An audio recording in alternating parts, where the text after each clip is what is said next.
Hey everyone, Home Aquaponics again here. I'm going to be a little quieter because it's a little late at night here, but I wanted to, things are going good. I'm about to chop a bunch of this down for a green smoothie, so, I'd like to kind of get it while it's looking so full, just to show you guys really how full it is. But the main purpose of this video is about the biodigester and the water, and I guess maybe get into the fish a little bit. But just eventually I'll talk more about the fish, so I'll probably be mostly biodigester. But I just want to show you, we're talking, I did a video on the lights, what kind of lighting it is, but this is the product, and I'm telling you, this is only a, 5 by 5 foot space or something. It's really not very big. It might be more like maybe 5 by 4, and let me just see how much you can really get. Now they're close together, no doubt, but this actually proves how close together they really are and how well they can do. And the thing is yeah, if you were going to sell this at the grocery store, they would expect very large heads of things, kale and stuff, but this is actually broccoli here. You can see what I'm going for is just the leaves. I like eating the broccoli leaves just as I do the chard. So like I said, making green smoothies and stuff, but anyway, okay, it works. I'm not bragging. It works, and these are 25 watt spirals. There's like 140 watt. The 40s were a little hard on the deals. They're just a little too much juice, and I noticed some moisture accumulated and started kind of burning a few of them out. So, but anyway, oh yeah, we're not talking about lights. Just a quick, quick documentation here of what's really going on with this thing, how capable it really is. If you're a green raw foodist, if you've got, just even hobby for the kind of thing, but this system works. It really does.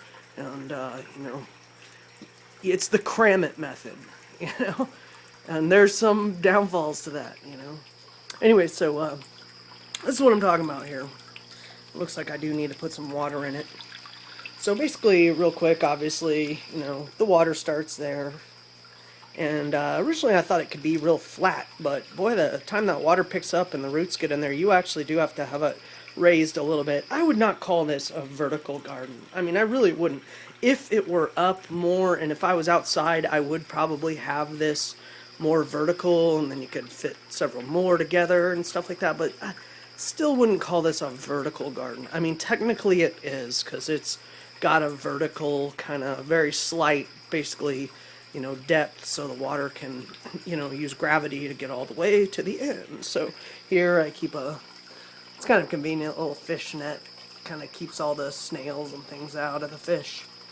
And otherwise they'll eat anything that drops down in there, and that necessarily isn't a good thing, because if something were to come down there, a piece of plastic from one of the cups or something, they would eat it instantly. So that's it. So yeah, and then actually back to that, since we're talking about the biodigester, this is a big deal. I've been researching a lot, and it's about plastic, okay? And that's where, a lot of people say that aquaponics is organic, but there's always the skepticism of the kind of plastics being used.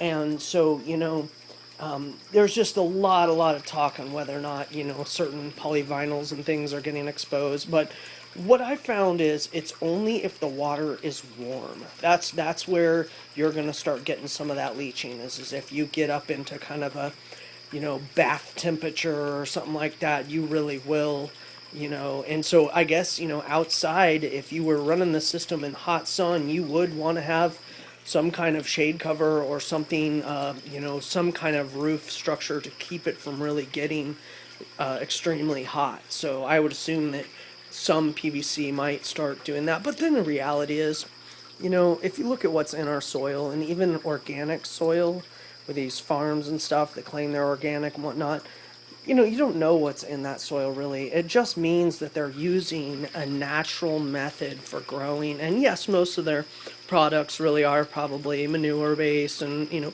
maybe they use a little more organic compost and stuff like that. But nobody knows how much, metal is in the soil. Nobody knows, really, God, World War II, what did that do to the soil, So, military training around certain farms, what does that do to the soil, So you just don't know. So it's funny because it's like a give and take, because yes, this is a natural method.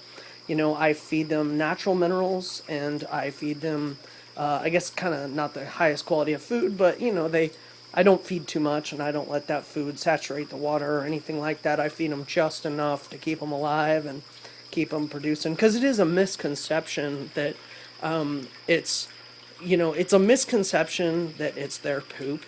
It's really not. You are going for ammonia from the urine that is getting turned into from bacteria. And it's funny because I've met a lot of people, even people that do aquaponics, that haven't really understood that. And it's generally, everyone thinks it's the fish's waste. Well, actually, there might be certain things in that poop, like a manure, but you really don't want the manure at all in this. And so that is going to lead me right up to what we're talking about today, which is the biodigester. So, important note, first of all, is that if you can see here, if you don't have something like this going, your food is going to float downstream. So, you know, even if you put 4 or 5 pellets in there, if those fish don't get to it, they're going to be sitting, you know, basically right up, you know, if that was where the water was just pouring into or out of, you know, the food is going to get just clogged there. I had filters on it. I tried all kinds of things. I even hung this net over there. That's where I got this thing, is I hung it over this. And it was always getting kind of clogged up and filling up too high. And then what that amounted to is I had to actually stall the pump and put some pantyhose around the pump because it was just going way too fast. And that was actually a little older method I was doing too, but I did keep this whole, you know, fish tank system here. And so what you're looking at is that the holes are in the bottom. And you're getting, like, I put a little end to the PVC. Now, none of this is glued. There's not a single glued piece of PVC in this entire system. And what I used up here was kind of this natural putty. And actually, it didn't work very good at all. So I did use just straight up electrician's tape. But by the time that putty, I mean, we're only talking a few drops. So the putty is keeping. It's not like the electrician tape is, you know, against the water as it floats by all day. I mean, it's not. We're talking micro drips and stuff.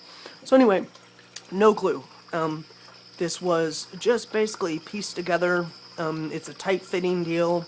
I think this is 3/4 inch or 1 inch. I would never do this had I done it over.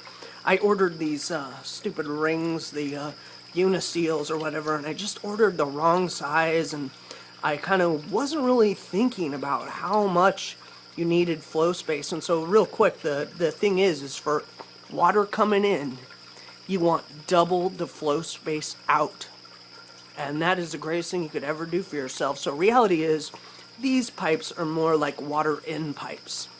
And I wouldn't even use this small for in anymore, because why would you want to even take the chance of them getting clogged up and stuff? So bigger the better. I mean, you're going to pay $5 more for the 4-inch than you would, you know, than the 1-inch, and this might save you all kinds of trouble. So you know, there are certain things you could use the smaller stuff for, but what I ended up having to do was I had to make 2 of them. And so, you know, at the flow rate of this whole system, and luckily I don't have to use my pantyhose over the pump anymore. The pump flows free. They get lots of water. The fish are way healthier.